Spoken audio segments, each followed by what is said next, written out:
করবেন না? আল্লাহ বললেন ইব্রাহিম বিশাল বড় কাফেলা বানাও, হজের আঞ্জাম দাও। সাইয়েদনা ইব্রাহিম বললেন আল্লাহ দুদুমরু প্রান্তর, জনমানব শূন্য, মানুষ নাই, পাখি নাই, কেউ নাই, কিভাবে আমি হজের আঞ্জাম দেব? আল্লাহ বললেন ইব্রাহিম হজ প্রোগ্রামের ম্যানেজারগিরি করতে চাইলে 3টা পেশা তোমাকে বেছে নিতে হবে। কয়টা? এই 3টা পেশা এর সমন্বয়ে তুমি হজের প্রোগ্রামের আঞ্জাম দিতে পারবে। পেশা নাম্বার 1 তোমার রাজমিস্ত্রির কাজ করতে হবে। পেশা নাম্বার 2 তোমার ঝাড়ুদারগিরির কাজ করতে হবে। পেশা নাম্বার 3 তোমার মুয়াজ্জিনগিরি করতে হবে। সুবহানাল্লাহ করবেন না? وَإِذْ يَرْفَعُ إِبْرَاهِيمُ الْقَوَاعِدَ مِنَ الْبَيْتِ وَإِسْمَاعِيلُ رَبَّنَا تَقَبَّلْ مِنَّا إِنَّكَ أَنْتَ السَّمِيعُ الْعَلِيمُ। সাইয়েদনা ইব্রাহিম আর কলেজের টুকরা সন্তান ইসমাইলকে নিয়ে রাজমিস্ত্রির কাজ শুরু করে দিলেন। আল্লাহু আকবার। কাবা ঘর ভেঙে চুরমার, বাপ বেটা মিলে রাজমিস্ত্রির কাজ, পাথর কেটে কেটে বাপ বেটা মিলে কাবা ঘর বানায়। পেশা নাম্বার 1 শেষ। পেশা নাম্বার 2 ঝাড়ুদারগিরি। আল্লাহ বললেন তাহহিরা বাইতিয়া লিত-তাইফিনা ওয়াল-আকিফিনা ওয়ার-রুকআইস সুজুদ। আল্লাহ বললেন তাহহিরা পরিষ্কার করো, মানে ঝাড়ু দাও। বাইতি আমার কাবা ঘর, লিত-তাইফিনা তাওয়াফকারীদের জন্য, ওয়াল-আকিফিনা ইতিকাফকারীদের জন্য, ওয়ার-রুকআইস সুজুদ রুকুকারীদের জন্য, সিজদাকারীদের জন্য। ঝাড়ু দাও। বাপ বেটার রাজমিস্ত্রিগিরি শেষ, এবার ঝাড়ুদারগিরি শুরু। সুবহানাল্লাহ বলেন। এরপর আল্লাহ বললেন 3 নম্বরে মুয়াজ্জিনগিরির কাজ করো। ওয়াআযিন ফিন-নাসি বিল-হাজ্জি ইয়াতুকা রিজালাও ওয়া আলা কুল্লি দামিরি ইয়াতিনা মিন কুল্লি ফাজ্জিন আমিক। সুবহানাল্লাহ পড়েন। ও ইব্রাহিম আযান দাও। আযান মানে ঘোষণা, তুমি হজের ঘোষণা দাও। মানুষদের ডেকে বলো আল্লাহ ঘর বানিয়েছেন, এই ঘরে তোমরা হজ করতে আসো। সাইয়েদনা ইব্রাহিম বললেন আল্লাহ আমি আর আমার পোলা ছাড়া কেউ নাই। কেউ আছে? মানুষ নাই, আপনারা কেউ নাই, আমি কার সামনে আযান দেব? আমি কার সামনে ঘোষণা দেব? আল্লাহ মানুষ নাই, প্রাণী নাই, পাখি নাই, দৃশ্যমান কিছু নাই, কোথায় আমি ঘোষণা দেব? আল্লাহ বললেন দাঁড়াও, দাঁড়িয়ে তুমি আযান দাও, ঘোষণা দাও। তোমার এই আযানের আওয়াজটা গোটা বিশ্বের সব মানুষের কানের ভেতরে আমি আল্লাহ পৌঁছে দেব। আযিন ফিন-নাস বিল-হজ, হজের আযান দাও। উনি আযান দিলেন আইয়ুহান নাস ইত্তাখাযাল্লাহু বাইতান ফাহুজ্জু। আল্লাহ একটা ঘর বানিয়েছে, যাদের সামর্থ্য আছে হজে আসো। সুবহানাল্লাহ পড়েন। তৎকালীন সময় গোটা বিশ্বে যারা ছিল সবার কানের ভেতরে এই ঘোষণাটা, মানে এই আযানটা পৌঁছে দিয়েছে কে? আমরা তখন ছিলাম পৃথিবীতে? কই ছিলাম? ফি আলামিল আরওয়াহ, রূহের জগতে। রূহের জগতেও আল্লাহ তাআলা আমাদের কানে পৌঁছে দিয়েছেন। রূহের জগতে থেকে এই আযান শুনে আমরা যারা লাব্বাইক বলার সুযোগ পেয়েছি তাদেরকে এই দুনিয়াতে হজের নসিব আল্লাহ করে দিবেন। তার মানে হজ প্রোগ্রামের ম্যানেজার। সুবহানাল্লাহ পড়েন। পরীক্ষা কারে কয়? কত প্রকার ও কি কি। হজ প্রোগ্রামের ম্যানেজার বানাইলেন, ম্যানেজিং ডাইরেক্টর, মহাব্যবস্থাপক।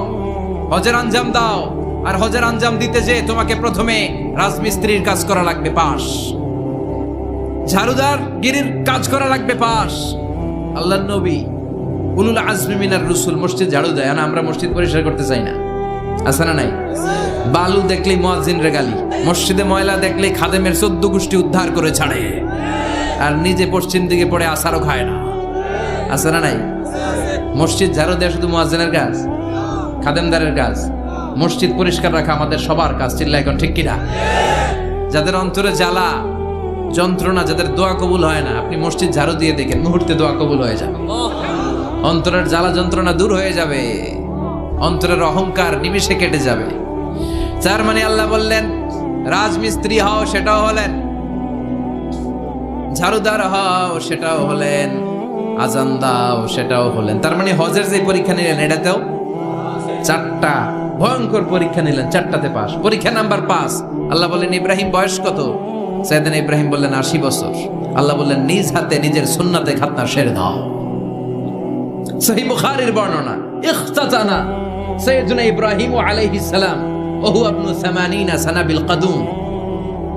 বুখারীর বর্ণনা ৮০ বছর বয়সে কুঠার দিয়ে লজ্জাস্থানের সামনের চামড়াটা কেটে নিজ হাতে নিজের সুন্নাতে খাতনা সেরেছে।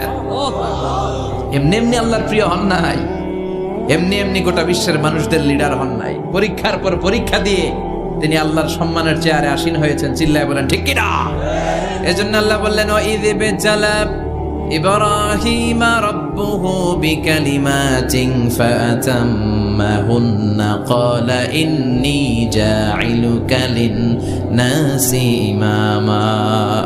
ও নবী, স্মরণ করুন সেই সময়ের কথা যখন আমি আমার খলিল ইব্রাহিমকে অনেকগুলো পরীক্ষা নিয়েছিলাম, আর প্রতিটি পরীক্ষায় আমার খলিল সফলতার সাথে উত্তীর্ণ হয়েছিল। ফলাফল স্বরূপ আমি ইব্রাহিমকে জানিয়ে দিলাম, যাও ইব্রাহিম, গোটা বিশ্বের মানুষের জন্য তোমার নেতা বানাইয়া দিলাম। তিনি আমাদের নেতা, leader of the all human being on earth. পৃথিবীতে যারা আছে সবার নেতা। চিল্লা এখন ঠিক কিনা? এত বরকতের মানুষ, এত বরকতের ফ্যামিলি, ওনার ফ্যামিলি যেখানে তাকিয়েছে ওইখানে বরকত, যেখানে পা লেগেছে ওইটা বরকত। যেই মাটিতে হাত দিয়েছে মাটিটারে সোনা বানিয়ে দিয়েছে কে? সাইয়েদনা ইব্রাহিমের পা লেগেছিল একটা পাথরে, ওই পাথরটারে মুসল্লা বানিয়ে দিল কে? ওয়াত্তাখিযু মিন মাকামি ইব্রাহিমা মুসাল্লা। আল্লাহ বললেন ইব্রাহিমের দাঁড়ানোর জায়গার পাথরটারে তোমরা মুসল্লা বানিয়ে নাও। কি বরকতের জায়গা! প্রতিদিন 120টা রহমত নাজিল হয় এই কাবা ঘরকে কেন্দ্র করে। 60টা রহমত যারা খালি তাওয়াফ করে। এই তাওয়াফের ইবাদতটা ওই জায়গা ছাড়া পৃথিবীর কোথাও করা যায়? কথা বলেন। এজন্য 60টা রহমত যারা তাইফিন তাওয়াফ করে, আর 40 লিল মুসাল্লিন, আর 40টা রহমত যারা কাবা ঘরে নামাজ পড়ে। 40 আর 60 100, বাকি রইল কয়টা? ওয়াল 20 লিন নাযিরিনা ইলাল কাবা। বাকি 20টা যারা তাওয়াফও করে না, সালাতও পড়ে না, খালি কাবা ঘরের দিকে তাকায় থাকে। কাবা ঘরের দিকে ফেল করে তাকায় থাকলো, আমলনামায় 20টা রহমত নাজিল করে কে? এত বরকতের ফ্যামিলি। সাইয়েদনা ইব্রাহিম সন্তান হলো ইসমাইল, স্ত্রীর নাম হাজার। 3 জনের ফ্যামিলি। এই 3 জনের ফ্যামিলির এত বরকত, যেই জায়গায় হাত লেগেছে জায়গাটারে বরকতময় করেছে কে? যেখানে পা লেগেছে বরকত দিয়ে ভরে দিয়েছে কে? সাইয়েদনা ইব্রাহিম রাজমিস্ত্রিগিরি যখন করতেছিলেন, বানাতে আর নাগাল পায় না। আল্লাহ বলে এই পাথরটার উপরে দাঁড়াও। উনি দাঁড়ালেন। এবার যতটুকু উপরে ওঠা লাগে পাথরটা অটোমেটিক্যালি উপরে উঠে যায়, যতটুকু নামা লাগে অটোমেটিক্যালি নিচে নেমে যায়। পৃথিবীর কোন পাথরে আপনি ইচ্ছা মতো লাথি মারলে ওইখানে পায়ের দাগ পড়বে?